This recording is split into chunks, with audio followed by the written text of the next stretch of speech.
Good morning, everyone.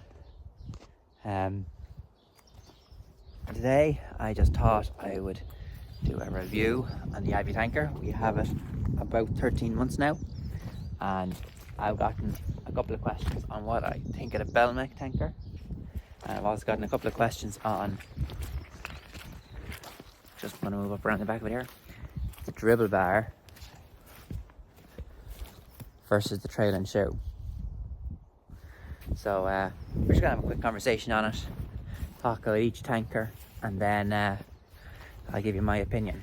Okay, so as most of you know, we have the Abbey 2,750 gallon tanker that we bought new back last February. So we have it about 13 months. And then we have a Belmac 2,700 gallons that we bought in 2019. Now this tanker was the unfortunate victim of a roll, and you can see here where we have bars welded in to stop it from collapsing any further, but just with the cost of machinery at the moment, it doesn't make sense to change it. So they're similar size tankers, different manufacturers. If we walk back here, the Abbey is on an Abbey Cross Volgasang. I apologise for the pronunciation of it. Macerator, whereas the Belmac is just running Belmac trail and shoe. There's a couple of more minor differences. Both running 800 tyres on Battioni pumps. Exact same pump, different colours. This one is on manual.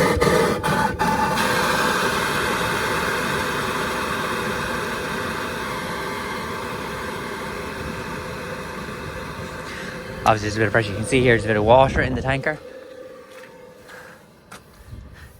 We were just trying to wash down the yard a bit, but as you can see, it didn't do much. But anyway, sorry. So this is on a manual pump changeover. So, and then it has 3 different sets of pipes. So one to open and close, one to fold up and down the booms, and one to activate the macerator. Whereas we'll come over here and look at the Belmac, and it has those 2 pipes and those 2 pipes. So these 2 are for the macerator, and these then work off a switch box that control the fold up and down, or fold the arms out of the trail and shoe and angle down the trail and shoe. And then it also controls the a switch then that'll switch it from splash plate to opening a gate valve for the macerator.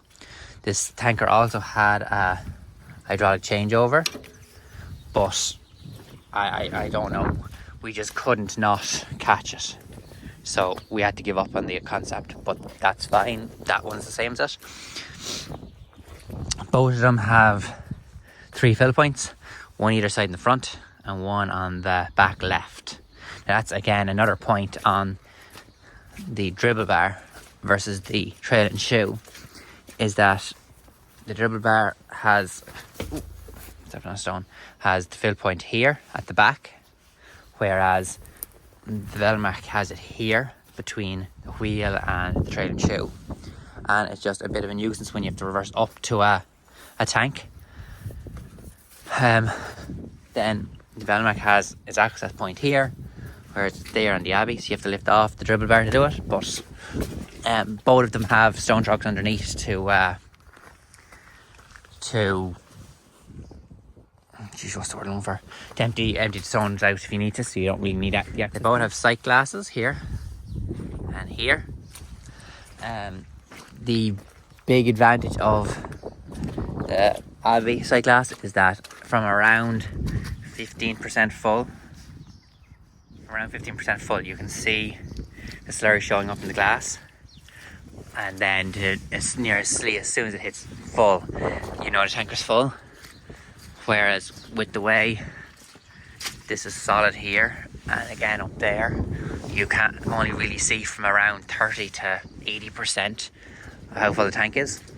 So that's a bit of a disadvantage to it. But another thing though is with the 650s on the fence or the 7720, it'll catch this lad here and bend it and break it. Whereas we haven't had that issue with the 580s that were on the 6485. Actually, the 6490 hasn't had that issue either because it's so bad a steering lock. Whereas on the pump of this one here, we seem to catch here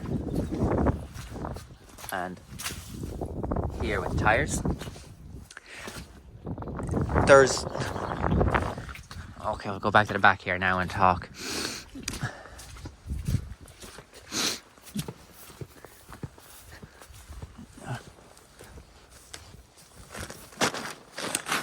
We can see both of them here now. Okay, so from a contractor or an operator's point of view, dribble bar every day of the week.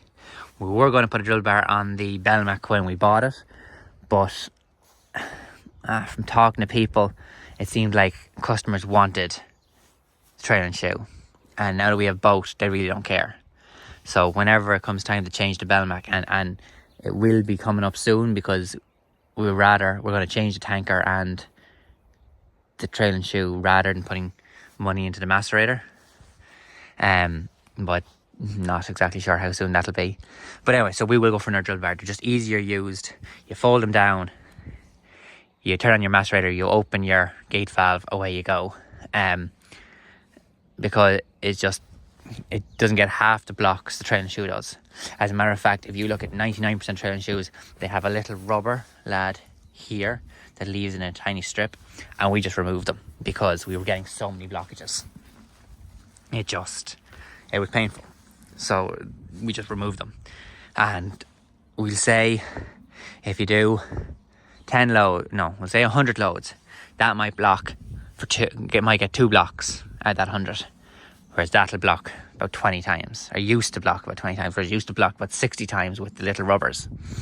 So with the rubbers gone, and we still have the same benefit. We can still leave it down the ground. It separates the grass there and then drops it down between it. It does the same thing, just doesn't have the blockages. So absolutely, from a contractor, from an operator's point of view, dribble bar is the way to go. And from a farmer getting a contractor in, the dribble bar is the way to go because it gets less blockages. And if I have to spend an hour there unblocking the pipes because the farmer hasn't mixed the slurry properly or is sizing the slurry, that's another what. So yeah, so that's my point of view anyway. Everybody's entitled to their own. I know a friend of mine wouldn't let anything other than a trail and shoe in, but you can't have a machine there to cater for one farmer when you have 10 farmers who wants the dribble bar. So that's the thing.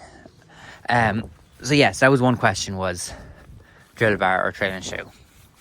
So that's my answer to that. It'd be dribble bar for what we're at. Now the second thing I'm going to say, and it's just a personal thing, and it doesn't nothing against anyone or anything, but these lads, these are coil springs that work the suspension or the suspended drawbar on the tanker, whereas the Abbey comes over here and it uses leaf springs. I don't know if I can get a better view of them. There we go. So it leaves the Abbey floating. It just floats a lot better, whether it's full or empty. It just, whereas the Belmac, it doesn't run as smoothly. Now you're talking about you're not losing any time on it. You're not just the high spec does it as well. It does it slightly differently, but they have coil springs as well instead of the leaf springs. But the leaf springs just leave a much more comfortable ride. You're talking about no difference in time. You're talking about no difference in throughput. All you're really talking about is a little bit of extra comfort. So for that reason, I'd rather the Abbey. But that being said, more often than not, the lads would take the Abbey and I'd spread with the Belmac, because the switch box is slightly confusing for the trail and shoe. But I've nothing against this tanker. Well, I'd rather not have to get down on blocking pipes the whole time with the trail and shoe, but if we took the trail and shoe off and put a drill bar on it. But anyway, just one of those things. So yeah, so this is year 5 with that tanker and year 2 with that tanker. Very happy with both tankers. We were thinking of trading the Belmac in for a 3.5 4,000 gallon tanker, but we decided not to. We have a couple of long draws, but nothing too extravagant. But the problem would be a 3.5 or 4,000 gallon tanker in this area. You wouldn't get it out onto fields in January, which means you'd be sitting here in the yard. Whereas in January we had 2 tankers out, making us money, or doing work, trying to get through work. And we had to reduce back to 1 for nearly a month. And I'd have a driver sitting here staring at me, wondering what the hell's going on, and I'd have a customer shouting at me, wondering where the hell I am. So yeah, we didn't. We kept on the tanker, and we said we'd run it for another year or 2, and then we'd trade it in, and well, probably buy near enough the same thing again. Might go up to a 3,000 single axle, but I doubt it. I don't know. We'll see. So yeah, so that's so the only other thing that I will be getting on my next tanker is just a swivel hitch. There isn't one on the Abbey because we bought it out of stock. It was in stock in a dealership, but I would buy it on the next one. So yeah, so I hope he's got some insight into that, and I actually hope you can hear it. I'm going to have to go and play it back now and pray that you can hear me. But yeah, so look, we're not the biggest slurry contractors in the world. We do a nice bit, and the 2 tankers do what we ask of them. The biggest problem we are finding is just that the trail and shoes tend to block a lot more than the dribble bars. So from a contractor's point of view, we will be going to dribble bar next time. Just one of those things, and unfortunately this isn't like the baler where I said next time we'll be buying another Massey, and then another Massey showed up. We'll probably have to run for the year with the black tanker, and then just something like a 9-month wait on tankers on top of that. So we'll wait and see. But look, that's my 2 cents worth on the matter. See you next time.